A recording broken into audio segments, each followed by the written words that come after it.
Medicus Mundi International would like to take this opportunity to address agenda item 14.1. Our statement is supported by the People's Health Movement and International Baby Food Action Network. We welcome many of the governance reforms that WHO is pursuing. However, we note that the fundamental problem of inadequate member state commitments to financing remains and is being understated in ongoing reform discussions.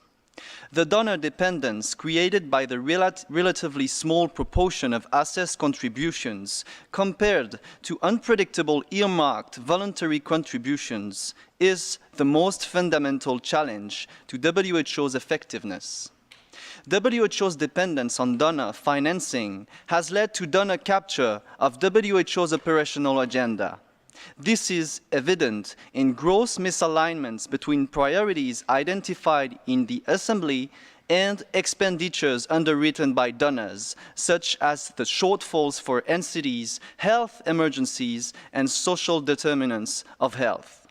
Equally destructive has been the competition for donor funds between clusters, departments, and regions. And this problem has not been solved by the funding dialogue as was envisaged. In absolute terms, the WHO's budget is quite inadequate for it to realistically fulfill its constitutional mandate. In order to have an independent, public, multilateral institution capable of leading and coordinating global health efforts, public funding is necessary. We urge member states who represent and are accountable to citizens around the world to invest public funds in the WHO as the key intergovernmental institution for health. We urge member states to accept the 10% funding increase of assessed contributions recommended as a minimum by the UNGA High-Level Panel on the Global Response to Health Crisis, which has now been proposed by the DG.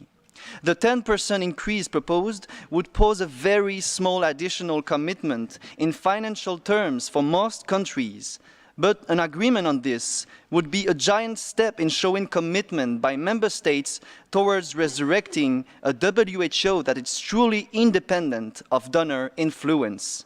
It would be an important move toward a renewed commitment to WHO's constitutional mandate to act as the directing and coordinating authority on international health work. I thank you for your attention.